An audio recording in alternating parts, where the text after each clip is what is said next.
welcome back to another episode of Cherishing Scripture Podcast. My name is Zach. I'm here again with Dr. Bailey, Nathan, and Jeremy. How are you guys doing? Doing awesome. Fantastic. How you doing? Awesome. I am doing well. You sound sick. I've still got the lingering camp crud. Yeah. So if you hear me clearing my voice, I do apologize in advance. Now, kind of a good, bittersweet feeling. We're in chapter 5, which really is a very fast chapter of James, but it's definitely towards the end of it. We just finished up chapter 4. I'm excited to see what we can learn and grow from in chapter 5, and we're today at the first 3 verses. So if you'd like to go ahead and read those for us, just go ahead and do that for us. Yeah, it really comes in the form of a very, very strongly worded warning to those who are seeking wealth and riches in this world. He says, James 5:1, "Go to now, ye rich men, weep and howl for your miseries that shall come upon you. Your riches are corrupted, and your garments are moth-eaten. Your gold and silver is cankered, and the rust of them shall be a witness against you, and shall eat your flesh as it were fire. Ye have heaped treasure together for the last days." And he keeps going further and talks about sort of a different version of this, but wow, those first 3 verses, in your face, man. Just really, really powerfully worded, strong content, and the warning of replacing your spirituality with wealth. Yeah. As if that really suffices it, Could almost relate it back to a couple episodes back when we were in James 4, the 13 through the 16. True. Thinking Very of true. what we can get now and not later. Yeah, this is, to me, it's definitely talking about, first of all, sin's misery, and then ultimately the misery of greed and what it does to someone who has wealth. These verses definitely portray it as a very miserable and undesirable feeling. If Solomon was writing this, he might say, all is vanity and vexation of spirit. Yeah. That would be the Old Testament version of James 5:1-3. Yeah. I always love to go to the verse in Ecclesiastes where Solomon says he's at the end of his life. Ecclesiastes is the end of his life. He's an old man at this point, and he says these words. He says, "Vanity of vanities, all is vanity." And he was definitely one that accumulated a lot of wealth. One of the richest kingdoms to ever exist, if not the richest kingdom to ever exist. And at the end of it, he says it's all worthless or Vanity nothing. and vanity and vexation of spirit. It had a spiritual impact on his life, a negative spiritual impact on his life as well. So, the key here, I think, verse 2, not skipping verse 1, but I think really the emphasis here in verse number 2, your riches are corrupted and your garments are moth-eaten. I've shared this before with our church, and you guys may remember it. I think in ancient days, there were 3 forms of currency. There was gold, there was grain, and there were garments. And each of those had its own enemy. Gold, of course, could be stolen. Grain, if you accumulated grain, it had the danger of rodents. If you had seed barns or if you had granaries where you harvested and stored all this stuff up, rodents would break in and destroy the grain. And garments, Jesus said the problem with garments is the moth. And so gold and grain and garments were their signs of wealth and currency back in those days. And each of them had its own unique enemy and its own unique weakness. So the point I think that needs to be made pretty early in this passage, and I think that he makes it very, very strongly in this passage, is just simply this: there is no such thing as earthly security. Even it doesn't matter how much you accumulate and how much you save and prepare or financial planning or whatever you want to call it. If you're trusting in that, you are trusting in the absolute wrong and most unfaithful thing that can be trusted in. Oh, yeah. That's where you get verse 1. If you're rich, I think the context of that means if you're rich in this world, you weep and howl. because your misery shall come upon you. You know, one cancer diagnosis, and it's all gone. Even that, or just wanting more of it, of what they already have. They're miserable with what they have, so they want more of it. Yep. And they'll never get that satisfaction. No doubt. As a poor man, I mean, we have our fair share of problems, but Yeah. the rich man, he has all the same problems that we have, but yet he's also worried about losing it all, losing all of his wealth. You know, Solomon in Proverbs, he talked about his ambition was to be a middle-class man. And that's coming from the lips of a wealthy man. And he said, I would much rather be a middle-class man, because he put the two opposite ends of it in comparison. And he said, if I was poor, I'd be tempted to steal. If I was wealthy, I might get arrogant and proud. And so he talked about the ideal condition of being in the middle class, being able to trust God, but still, you know, have enough security to know that the fruit of your hands is paying off. Right. The sowing and reaping process and all those types of things. But verse 2, I think it's just so convincing. Your riches are corrupted. Your garments are moth-eaten. They got stolen, or the moth crept in. And the only solution there, according to the rationale behind the verses, the only solution is you have to have a 24-hour, 7-day-a-week, 365-day-a-year surveillance on your gold and your garments and your grain to make sure there's no rodents, to make sure there's no thieves. What kind of a miserable life does that make? Yeah. You know, you can't. That's a paranoia, constant and unceasing paranoia. Always looking over your shoulder. Something interesting. Who's after my money? Something interesting in verse 3. It says, the rust of your silver and gold will be as a witness against you. And that kind of reminds me of how when as Christians are witnessing and they reject it, you shake the dust off your feet and God collects that as evidence. Yeah. That will be brought forth in the day of judgment. Well, you remember the old story that got turned into a movie, The Christmas Carol, and Ebenezer Scrooge. And you remember the what was it, the ghost of Christmas past and the ghost of Christmas present and the ghost of Christmas future that came to visit him. And a lot of that, people, what is that, Charles Dickens classic, and a lot of that stuff people don't realize, was based on some of these Bible verses, because at the end of that story, Scrooge was vexed by his wealth. He saw the wealth as a curse that needed to be distributed and gotten rid of and put in the hands of someone else. It's been mine too long. It's been heavy on me too long. It's time to get rid of this heaviness. And it is strength. One of the things that too, comes to mind for me in this passage of scripture is, it's not just the man and the money, but think about what this does to his family. Here's Scrooge. He has this wonderful family, and they're all enjoying the Christmas season, and here he is. He's a miser, and he's off in the corner somewhere, counting every cent that he has left, and he's missing the point. He's missing out on the reality of a fulfilling life because he's had to ostracize his family. And when his nephew, remember, comes in that movie, his nephew comes banging on the door. All he wants to do is invite him over, but Scrooge is so paranoid that he even rebukes his nephew. Yep. Jesus actually talks about that as well. With the rich young man that comes up to him and says, "Oh, these things." Jesus says, "All right, well, this is what you have to do. The 10 Commandments." He's like, "These things I've done from my youth." He's like, "All right, well." And then he attacks the real problem. He says, "Go sell all that you have, give it to the poor." And what does the following say? It describes the sin of the rich right here. Yep. The misery in it. It says he went away very sorrowful because he had much gain or much possessions, and that's the crux of riches. Yep. I've heard some people. You guys ever heard anybody say, "Well, they'll just bear it with them, and then they'll take it with them wherever they go"? The pharaohs did that in Egypt. Yep. So this is a paganism that's existed for a long time. Trusting in wealth.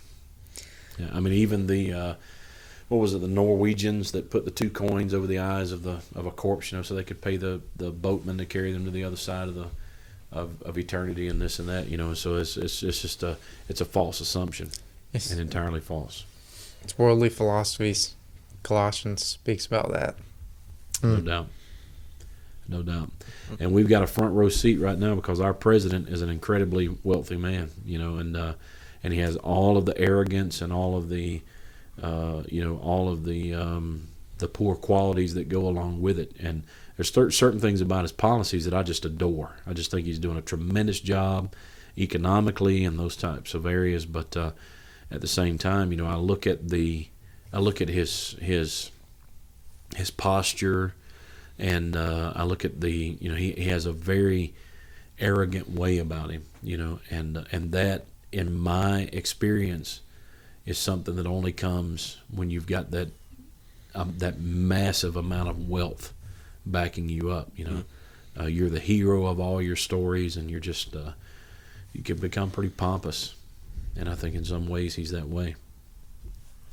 Yeah. But he's also a very generous man. Thank God he knows that he's got to open his arms, and be generous to some people. I know somebody who thinks his money making is his talent from God, is what he says exactly. So because I guess I don't know, wow.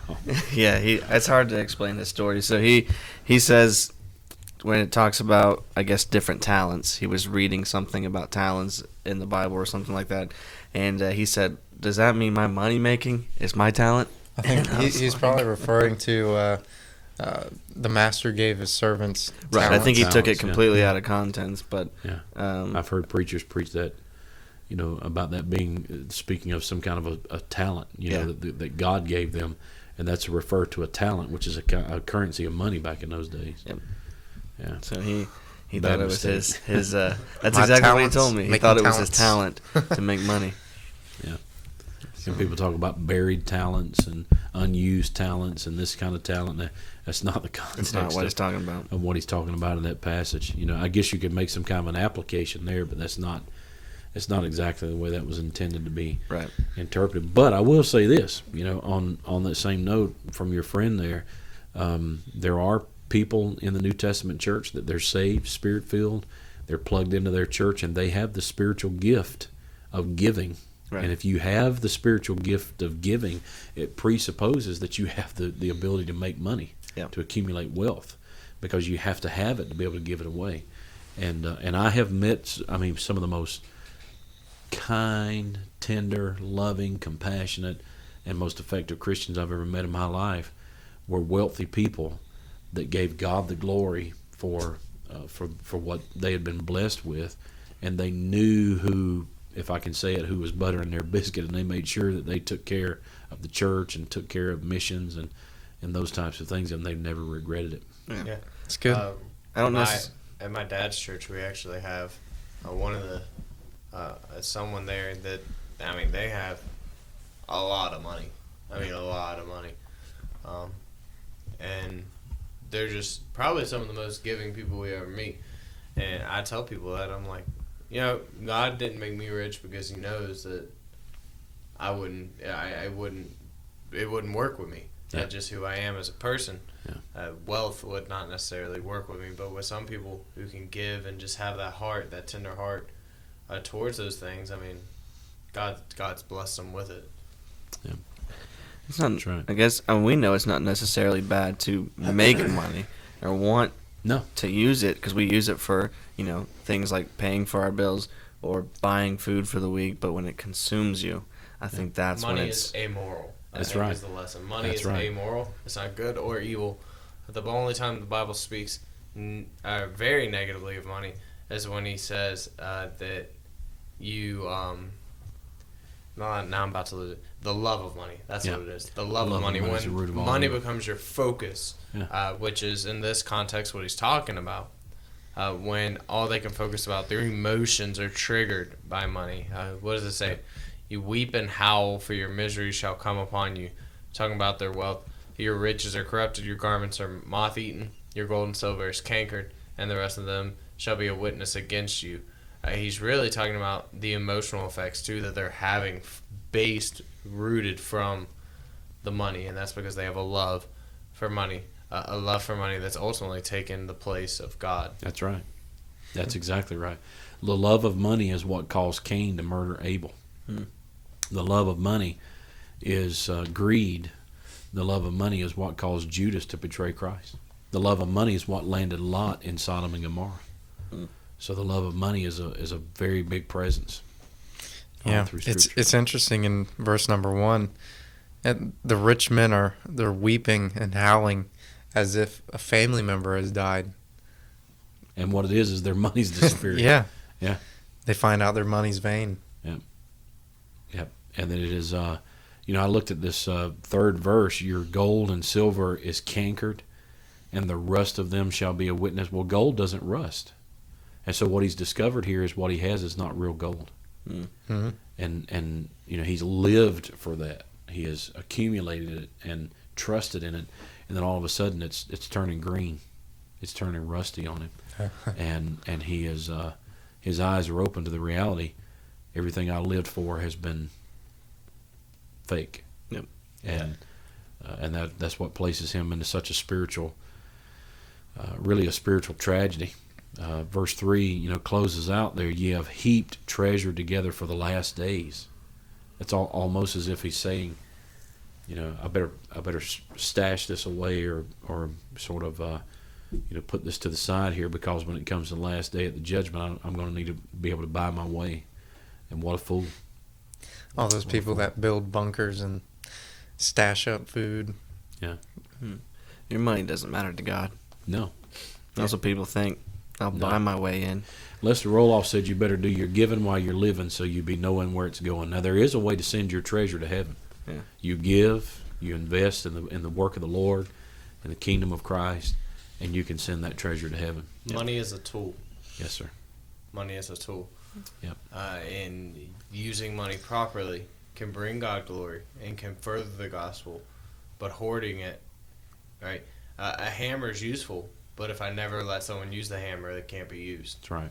Money's useful. Money has value to it. It can do stuff here on earth, but if you just hide it and bury yourself with it, it has no use to it. None. Very dangerous. And it's not neutral. You were talking about it not being moral or immoral, but being amoral. It's the same way with it. Money is not a neutral thing. It influences people. So somebody they come into a lot of money. I remember this happened with me when I was years ago. I was pastoring in this very tragic case. This young lady, she had a baby, and the baby got sick, took her to the hospital. The hospital really just bungled the treatment, and the baby died.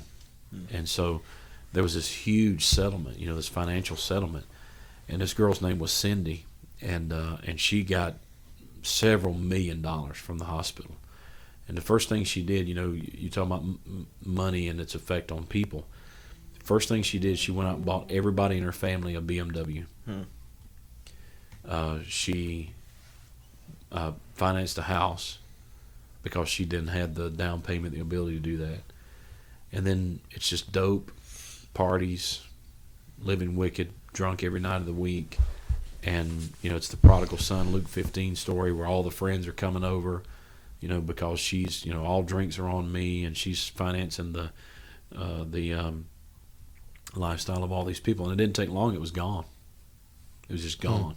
And she was going back to the relatives and saying, can you sell that BMW I bought you and loan me this money? And today she is destitute, completely and entirely destitute. And so coming into a lot of money really, really fast has never been God's will. God has a way of making money. It's called WORK. Yep. You do it incrementally. You don't make more than you need. You make what you need to be able to feed your family and be a blessing to your church and be a blessing to a poor family. And that's it. We're not supposed to be hoarding and accumulating unless it is for the purpose of serving the kingdom of Christ. Otherwise, it becomes a testimony against your soul. I think that's exactly what he's saying. That rust and that canker worm there is a testimony against your soul in the day of judgment. Dave Ramsey talks about this a lot, especially for young people. You need to learn how to do without if you want to have later. Because if you go out and you try to get what your parents have, that took them 30 years to get, and you try to get it within 2-3 years, you're going to mess yourself up. You have to pace yourself. You have to, you drive an old beater, you drive around in an old car, and you pace yourself. You drive what you can now so that you can do better at a later time. If you get it all at one time, and the litmus test here is the lottery winner. What is it now? Like 93% of people who win the lottery wind up dying prematurely, and losing everything that they have, going bankrupt, because it's never been God's will for you just to have this big influx of income all at one time. I'll never forget that graduation speech that you gave to our seniors this year. It was, you get wisdom. Yeah. And man, everybody needs that nowadays. It's hard to find a wise person. Yep. That's exactly right. So good discussion. I'm looking forward to next week too. I think it's going to be great. Oh yeah, for sure. You going to close this for us, Jeremy? I will. All right. You can always find these episodes on YouTube. We've got every single one of them listed on a special playlist. You can go to YouTube and type in Brandon Baptist Tabernacle or Cherishing Scriptures Podcast. They're all listed there, with a bunch of other great videos. Definitely check out our church site if you are interested in joining in Brandon Baptist Tabernacle. All our times are listed there. All that good stuff. So, hopefully by then we'll be on. That's on in the podcasts. works. That's in the works. Hopefully we'll be on Google pretty soon, and iTunes. We'll have other ways of listening, so you don't have to. That's excellent. Be able to download it and listen on the go. I love it. All right. Can we pray it out again? Absolutely. All right. Father, thank you for allowing us to come together again to read and study your word. I pray, Lord, that if anybody is listening that doesn't know you, they can come to know you today. And I pray that you take this message that we've talked about today and spread it further than any of us can just by uploading. And I thank you for everything in your name. Amen. Amen. Thanks, guys.